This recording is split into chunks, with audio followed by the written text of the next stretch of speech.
Okay, so like, have you ever gotten hyped for a game? Like really hyped, pre-ordered, counting down the days, ready to throw your money at the screen, and then bam, you see that price tag, $70 for one game. Like, come on, did it really cost that much more to make than games a few years ago? Well, today we're going to find out. Get ready to dive deep as we unpack the mystery of video game pricing. With us today, we have an article from GameOverThirty, a blog by Joe30, that breaks down some of the common misconceptions about how this whole thing works. And to help make sense of it all, we've got our expert here ready to make our brains hurt thinking about economics and stuff. So is $70 just like the new normal because of inflation, or is something else going on? Well, it's definitely more nuanced than just saying inflation. Yeah. A lot of gamers see it as companies trying to justify this price hike. But the reality is it's more about strategic business decisions than anything else. Okay, so less about justifying to us gamers and more about what makes sense for their bottom line. So then, what are the things that determine how much a game costs? Well, you always have to start with development costs. These days, games can take years to make, with huge teams and cutting-edge technology. Yeah, those graphics aren't going to make themselves, and all those programmers need to get paid, right? Exactly. But then, on top of development costs, you also have profit goals. Companies need to make money to stay afloat, and they factor that into the price, too. Makes sense. Yeah. But it can't just be those two things, right? I mean, the size of the market for a game has to matter, too. Absolutely.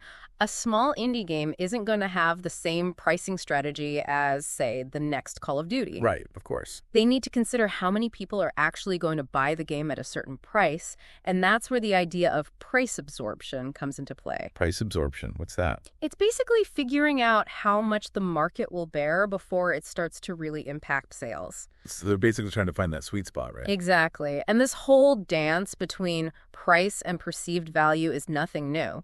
In fact, if you think $70 is bad now, you should see what games used to cost back in the cartridge days. Oh, yeah. How bad was it? Well, think back to the Super Nintendo era. Cartridges were crazy expensive to produce, much more so than CDs that became the norm later. Yeah, that makes sense. Those cartridges felt pretty hefty, not exactly cheap plastic, right? Mm-hmm. Right. And when you adjust for inflation, a SNES game in 1996 could cost something like $140 in today's money. Wait, are you serious? Oh, yeah. So gamers back then were paying like twice as much as we are now for one game. Pretty much, yeah. Games were seen as more of a luxury back then. That's wild. Okay, so we have crazy expensive cartridges. People are still buying games hand over fist. And then the CD-ROM comes along and changes everything. That must really shaken things up for the industry, huh? Oh, yeah. CDs were a complete game changer. They were so much cheaper to make and ship compared to those bulky cartridges. So that's what made that magic $60 price tag possible? Exactly. Lower production costs plus more and more people getting into gaming meant that $60 became the standard. But that was still like, what, 20 years ago? Gaming has gotten huge EE since then. It really has. Back then, it was still kind of niche, you know? Now it's this global phenomenon making billions of dollars every year. Yeah, it's like everybody's got a console or a gaming PC these days. Right. And with that many more players, you'd think prices would have gone down, right? Yeah. Basic supply and demand, right? Well, here's the catch. While the market's been growing like crazy, so has the cost of actually making these games. So bigger market, but also bigger budgets. Exactly. Gamers now expect these crazy, realistic graphics and complex stories. And that means bigger teams, better tech, longer development times.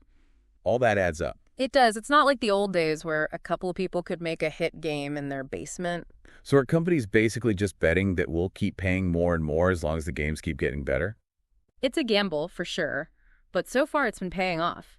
Gamers have shown that they're willing to shell out for a premium experience. Yeah, you just have to look at how many people line up at midnight for the newest release.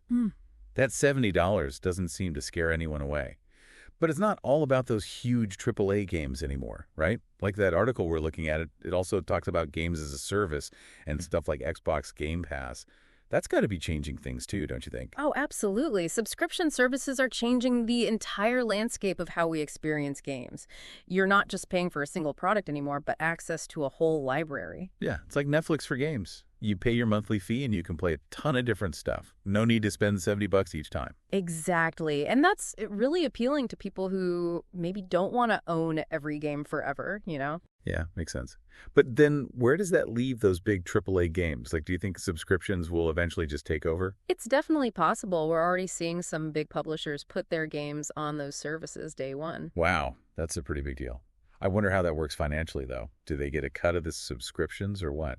That's where things get really complicated on the business side. There are a lot of different models and deals being worked out right now. It's going to be interesting to see what happens. Yeah, for sure. It's like a whole new world of game pricing. Exciting, but kind of scary too. Mm. So, with all these ways to play games now, do you think that $70 price tag is kind of like an early adopter fee? Yeah, kind of like saying, I've got to have it and now W, and I'll pay a premium for the privilege. Right. It really highlights how the whole idea of value is changing in gaming. So that $70 is for instant gratification. You could put it that way. The patient gamer can usually find it on sale a few months later, or just wait until it hits Game Pass. It's true. I've definitely gotten some good deals by being patient. Yeah. But anyway, it's like watching a movie when it comes out versus streaming it later. You're paying for the experience, right? Exactly. And that brings us back to our original question. If that $70 isn't really about the actual cost or even about giving us gamers a fair shake, then who is it for? Yeah, that's what gets me. Like, if it's not about development costs or giving us a good deal, what's driving it? Well, at the end of the day, game companies are businesses. And businesses need to make money. So it's always profits over players then. I wouldn't say always. They have to find some kind of balance, right? Keep the people with the money happy, but also make sure people are actually buying your games. So they're walking a tightrope between their bottom line and keeping us gamers happy. Exactly. And that's why it's so important for us to be smart about it. We got to understand what's going on and make good choices with our money. So it's not just about complaining about the price. Right. We can't just be mad about it. We have to be informed. And then we can support the companies and the ways of playing games that make sense for us. So like, if you don't like those $70 prices, maybe you subscribe to Game Pass or something. Yeah, or wait for sales or buy more indie games. There are tons of options. True enough. Like Joe30 said, the gaming world is changing faster than ever, and it's on us to keep up. Couldn't have put it better myself. Knowledge is power, my friend. Well said. So to everyone listening, next time you see that big, scary price tag, remember what we talked about. It's not personal, it's business. But that doesn't mean you can't be a smart gamer. Find the deals, support the developers you like, and most importantly, have fun. That's what it's all about, right? Absolutely. Thanks for diving deep with us, and we'll catch you on the next one.